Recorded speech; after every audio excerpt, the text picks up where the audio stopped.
this is my first time here in India.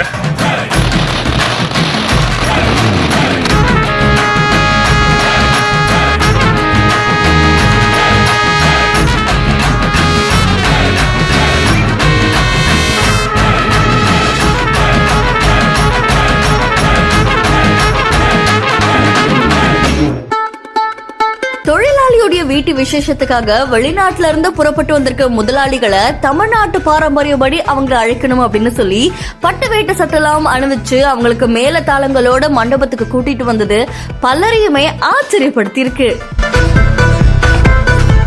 Pudukkottai மாவட்டம் அறந்தாங்கி பக்கத்துல இருக்கிற பஞ்சாயத்து ஆலங்குடி பகுதியை சேர்ந்த தமிழரசன் இவர் சிங்கப்பூர்ல இருக்கிற ஒரு தனியார் கம்பெனில 10 வருஷத்துக்கு மேல வேலை பார்த்துட்டு வராங்க. இந்த நிலையில ஒரு மாசத்துக்கு முன்னாடி அவங்களோட சொந்த ஊருக்கு வந்திருக்காங்க. ஏன்னா தமிழரசனுடைய மகன்களான வைத்தீஸ்வரன், தருண் இவங்க 2 பேருக்குமே காதணி விழா செய்ய ஏற்பாடு செஞ்சிருக்காங்க. இந்த விழாக்கு அவங்களுடைய உறவினர்கள் எல்லாருக்குமே அழைப்பு வச்சிருக்காங்க. அதே மாதிரி சிங்கப்பூர்ல இருக்கிற தன்னுடைய உரிமையாளருக்குமே தமிழரசன் அழைப்பு வச்சு நீங்க கண்டிப்பா வரணும் அப்படின்னு சொல்லிருக்காங்க. பொதுவா ஓகே, அழைப்பு வச்சாச்சு, வருவாங்களா இல்லையா அப்படின்ற சந்தேகம் இருக்கும். சிங்கப்பூர்ல இருக்கிற அவருடைய முதலாளிகளான லீவே குவான், அதுக்கப்புறமா என்ஜி யூஜ் இவங்க 2 பேருமே காதணி விழாக்கு வரதுக்காக இந்தியா வந்திருக்காங்க. அவங்கள ஏர்போர்ட்ல இருந்து அப்படியே அழைச்சிட்டு வந்து அறந்தாங்கில நடந்த இந்த காதணி விழாக்கு அவங்கள தமிழ் பாரம்பரிய முறைப்படி ரெடி பண்ணணும் அப்படின்னு சொல்லி பட்டு வேட்டி சட்டெல்லாம் கொடுத்து அவங்கள அணிவச்சு குதிரை வண்டியில பூட்டப்பட்ட 2 சாரடி வண்டியில உற்சாகமா அவங்கள கூட்டிட்டு வந்திருக்காங்க. கூடவே மேலதாளங்கள் முழங்க நகருடைய முக்கிய வீதிகள்ல அவங்கள ஊர்வலமா அழைச்சிட்டு வந்திருக்காங்க. இது அவங்க குடும்பத்தினருக்குமே ரொம்ப சந்தோஷமா இருந்தது. அதுக்கப்புறமா காதணி விழாக்கு வந்து அவங்க 2 பேரையுமே அங்க இருக்கிற கிராம மக்கள் வந்து மலர் தூவி ஆரத்தி எல்லாம் எடுத்து வரவேற்பு கொடுத்திருக்காங்க. தமிழ் பாரம்பரியப்படி அவங்களுக்கு வரவேற்பு எல்லாம் கொடுத்ததுக்கு அப்புறமா சிங்கப்பூர் தொழிலாளர்கள் என்ன பண்ணிருக்காங்க, காதணி விழாவை சந்தோஷமா பார்த்துட்டு அந்த குழந்தைகளை வாழ்த்திட்டு அங்க இருக்கிற பொதுமக்களோட செல்ஃபி எல்லாம் எடுத்துட்டு போயிருக்காங்க.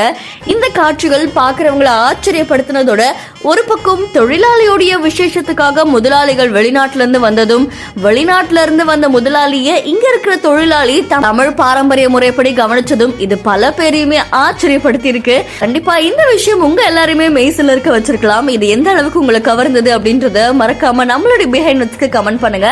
தொடர்ந்து பல வீடியோஸ்க்கு ஃபாலோ பண்ணுங்க. நான் வந்து புதுக்கோட்டை மாவட்டம் பஞ்சாயத்தி அறந்தாங்கி பக்கத்தில் பஞ்சாயத்திங்கிற கிராமத்துக்கு ஆலங்குடி. நான் வந்து ஆலங்குடி. நான் வந்து சிங்கப்பூரில் வந்து ஒர்க் பண்ணிட்டு இவங்க 2 பேரும் வந்து என்னோட பாஸ். இந்த மாதிரி என்னோட பசங்களுக்கு வந்து நான் காது இன்வைட் பண்ணியிருந்தேன். அந்த மாதிரி அவங்களுக்கு இன்வைட் பண்ணியிருந்தேன். அவங்க வருவாங்களே நான் எதிர்பார்த்தேன். கண்டிப்பாக வந்துட்டாங்க. அது எனக்கு ரொம்ப சந்தோஷம். என்ன அவங்க வந்து அவங்க வந்து எப்படின்னாக்க வந்து நம்மளோட கல்ச்சரை வந்து நிறைய பார்த்து லைக் பண்ணியிருக்காங்க. நிறைய ரொம்ப பெருமை பேசியிருக்காங்க. அதனால நம்ம கல்ச்சராக இருக்கட்டும் சொல்லிட்டு அவங்களுக்கு பட்டு வேட்டி பட்டு சட்டை எடுத்து அந்த சாரட் வண்டியில் நம்ம ஊர் அந்த நாட்டா மேலே வருவாங்களா அந்த மாதிரி அவங்களை கௌரவப்படுத்தணும்னு நினச்சி பண்ணேன். அது நான் எதிர்பார்த்தது ரொம்ப ஹாப்பியாக இருந்தாங்க. அது எனக்கு ரொம்ப சந்தோஷம். என்னோட குடும்பம் என்னோட ஃபேமிலிங்கெலாம் ரொம்ப அவங்க மரியாதை கொடுத்தாங்க. அது ரொம்ப அவங்களுக்கு ரொம்ப பிடிச்சிருந்தது. ரொம்ப சந்தோஷமாக இருந்தது.